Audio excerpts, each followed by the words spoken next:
Hey, all right. Um, this is a short video getting us started looking at this book by Cedric Robinson, The Terms of Order, Political Science, and the Myth of Leadership. You can probably tell that my copy has been left out in the rain a couple times and gone through a lot. But I thought, well, I've been meaning to say something about this book for a little bit because I think it helps us to clarify some things, whether we agree or disagree with what what Robinson is saying in it. The book was written in the '80s. It was his dissertation for his PhD in political science, um, where he basically let me find the quote exactly. Where he uses what he calls the counter sciences with the intention of abusing the political consciousness. So he sets out in this book about political science in order to disturb and disrupt the field, at least the academic discipline of political science. And the reason why I think it's interesting is because um, as someone who spends a lot of time talking with people inside the church, and then also talking with people who are, in the midst of anti-racist struggles, dealing with the ravages of capitalism and just all kinds of social issues. Robinson has a very interesting take on engagement with what he terms the political and how the political shapes our understanding of social organization and social order. And then, of course, in this book in particular, he takes a close look at the idea of political leadership. Um, and there's a good quote we can look at later. But even for those inside the church, there has been this question back and forth about our engagement with politics. And there's a way of understanding what is meant by that phrase, which kind of gets an affirmative um, pretty solidly. And there might be another way of understanding our engagement with that, which ends up limiting um, our um, our ability to enter into possibilities for social organization and social interaction and maybe even social revolution that uh, that we are blocked off from when we operate within what is termed the political, or what is the political parameters that are put on conversation, debate, even involvement in our cities and states and communities and nations. And what I think that we can see especially clearly today, and I think this has been building since I was born in the '70s. Um, there has been pretty much a constant decline um, by all kinds of measures and markers for um, everyday working people, the poor, and um, dis, um, increasing inequality um, in our nation and in the world. And in in the U.S. in particular, I think we often see that the first answer that people give is, to vote for a different leader, um, whether that's a president or a senator or um, a representative, whatever they may be, governor. And the promise is that this person's either going to you know take us back to the good old days, or they're going to usher in a bright new future, or they're going to, nowadays it's so limited that it's even just what they're going to do as opposed to what the other person is going to do. And there's not even, that they'll be better than this person or worse than this person, what, and the imaginary of what is possible um, is limited. And also even our personal experience of what's going on, our societal experience, our experience as people is kind of downplayed and recast into terms that make sense to the political parties or to the political campaigns. um, Robinson has a quote where he talks about, he says, the existential experience of the individual is denied by resorting to a heritage as citizen of a politically maintained social order, rationalized by the authority of leadership. Greater social cohesion, we are instructed, is dependent upon better leadership. Cedric Robinson does have a certain way of talking that that is not immediately accessible to everyone, but I think what he's generally saying there is that when we are confronted with all of these crises that come down to our very, our very existence, our very way of being, we are told to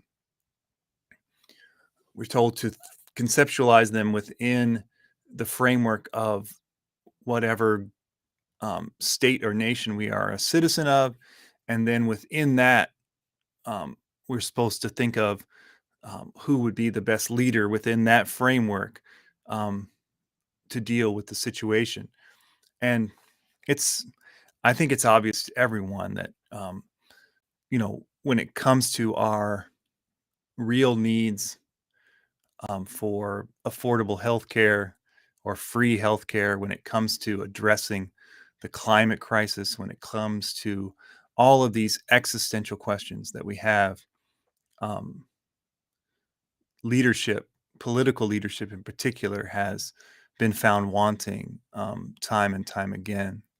So I think that's one of the important kind of gleanings we can get from this book. And so I just want to run through the introduction, some of the key ideas in the introduction of the text, and then I'll come back again with another video, hopefully soon, in relation to the first chapter. So in the introduction, he just spends some time talking about these kind of two different traditions, a political tradition and an anti-political tradition, uh, that we don't need necessarily to get into. But he talks about the development of what we call the modern state, or the modern, maybe the modern nation state, the modern form of government. For us, we might think of, constitutional republics, that sort of thing. And what he talks about is when you look into it, when you dig into it, you see that these states developed in a time of great kind of upheaval and transition from, the feudal era of kind of the medieval society, with the rise of merchants, and then capitalism, and then industrialization, and the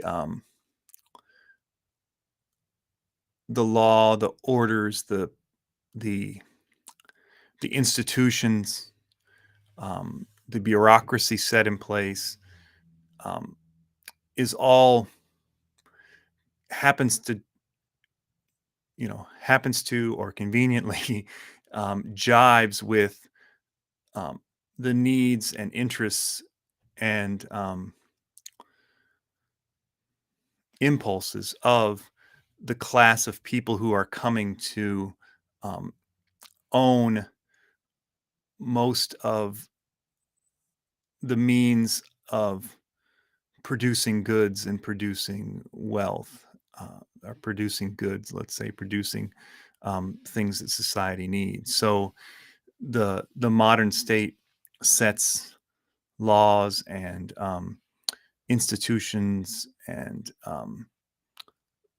uh, bureaucracies in place that you know protect private property, um, that help people who have the land, the factories, the whatever the other things are that you have to now we have intellectual property and we have patents and that sort of thing that the state routinizes and institutionalizes the what this group of people, this kind of elite um, owners of things need to continue to own and to build wealth and build capital out of this um, with these things. And so this is how the modern state develops.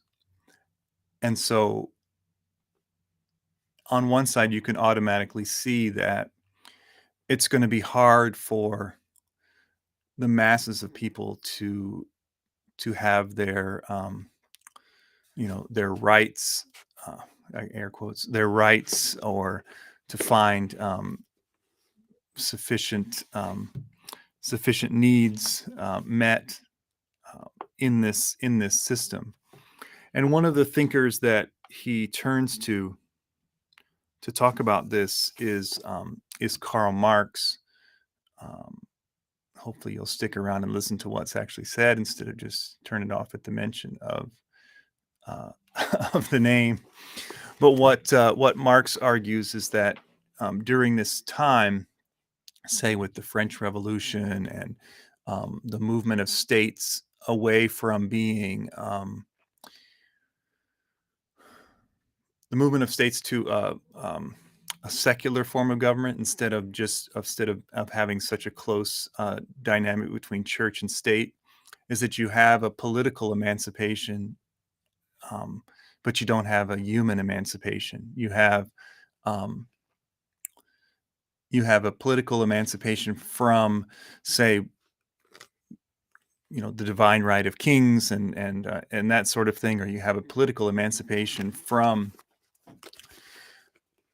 the ways that the old system um, might have designated people into certain categories or set them into certain places, whether that be these are the lords, these are the natural born um, owners and rulers, but now everybody's politically emancipated, where there's this is maybe the beginnings of the myth of meritocracy, that there is this everyone is a citizen, right? There's equality and fraternity and that sort of thing. But what Marx argues is that there is political emancipation, but there is not. But there's a difference between political emancipation and human emancipation. And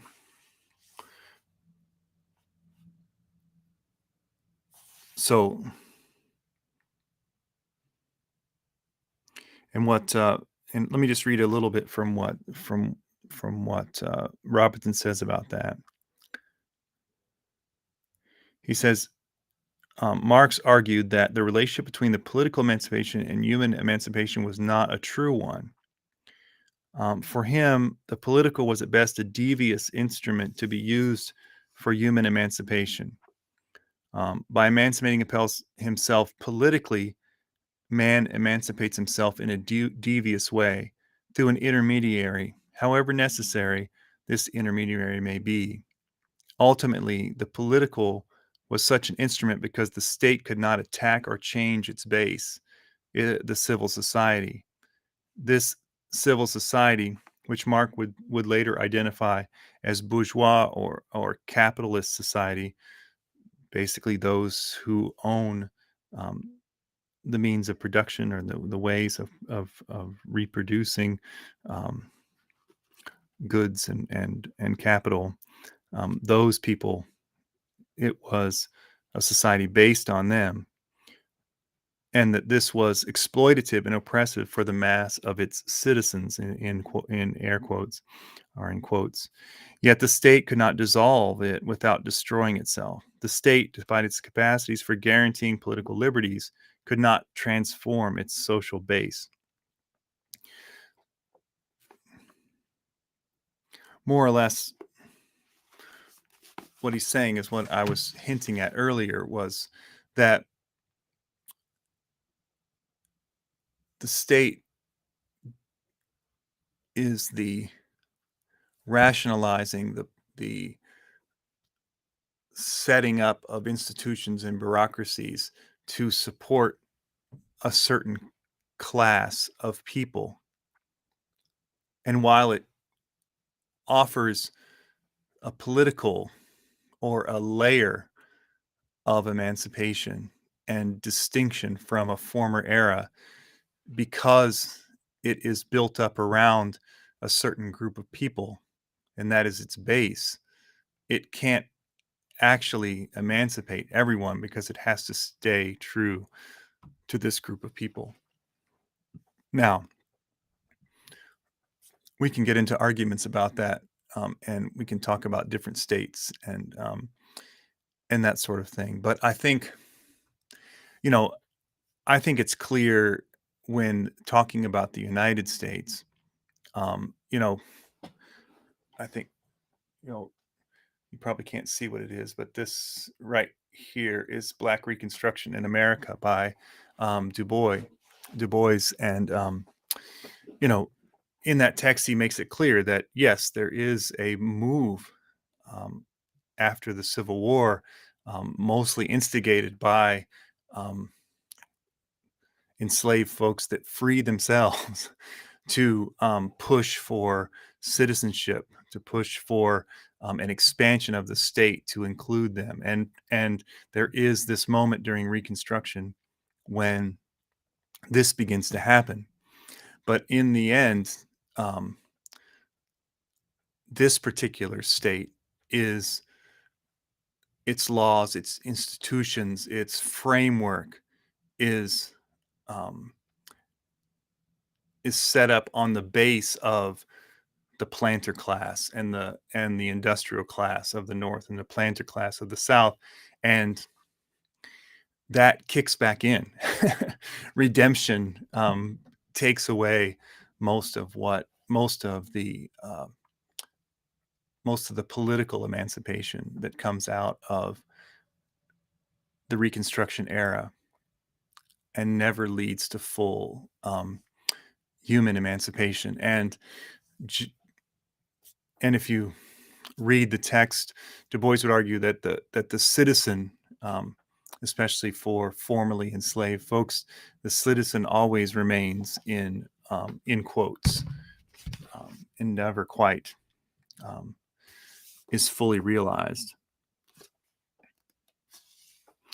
Now, uh, Robinson will talk about, Robinson mentions that, for Marx, the idea was is that with the revolution and the coming of socialism, that that the political husk would be thrown away, um, and so he doesn't go into that much further, and but what he does talk about is where his book will go, and his book will use these understandings. A couple of things probably that will lead us right into the first chapter for next time.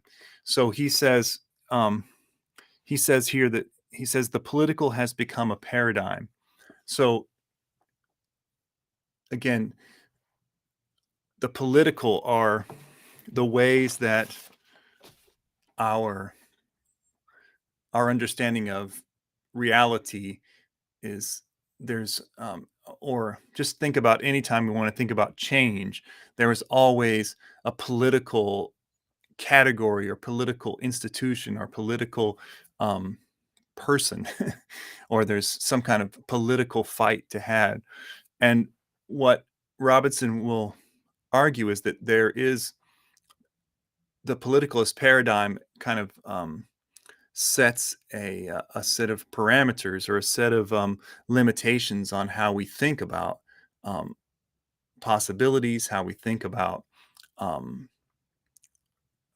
how we think about how things are ordered, how we think about just the natural way of things, just how things are, and and there's a and basically it's a limiting the political is a limiting of our ability to consider differently how we might organize um, our societies or as social beings. I think while it's hard to get our minds outside of our understanding of political, I think one way to think about one juxtaposition to make is probably to think of the political and then the social.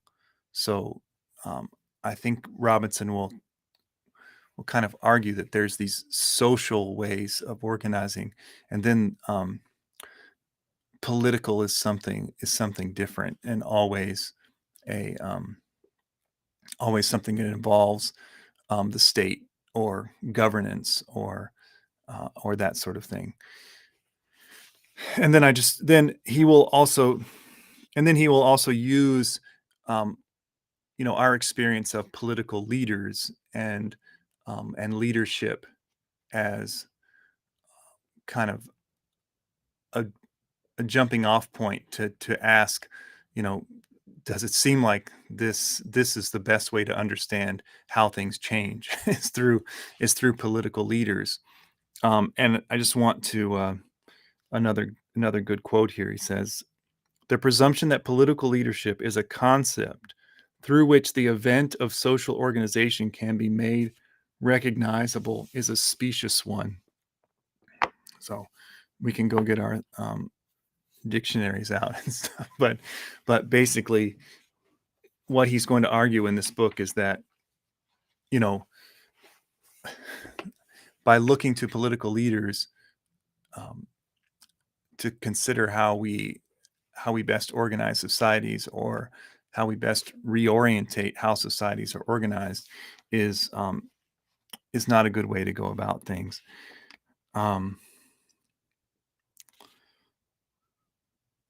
Yeah, so I think that's about it for that first for the preface and the introduction to the book. We can get more into who Cedric Robinson was, kind of his story as we go forward. But I hope you stick around. If you have any questions, drop them in the comments. If you have any corrections on anything that I said, drop them in the comments. I'm just a guy reading a book. I don't have any I don't have any background in any of this, so I just think it's helpful to think about these things. So the next chapter is called "The Order of Politicality," and we'll get a little bit more into his understanding of what the political means. So hopefully that will be hopefully I'll be able to get that recorded here in a week or so. So, all right. Well, thanks for hanging out, and see you next time.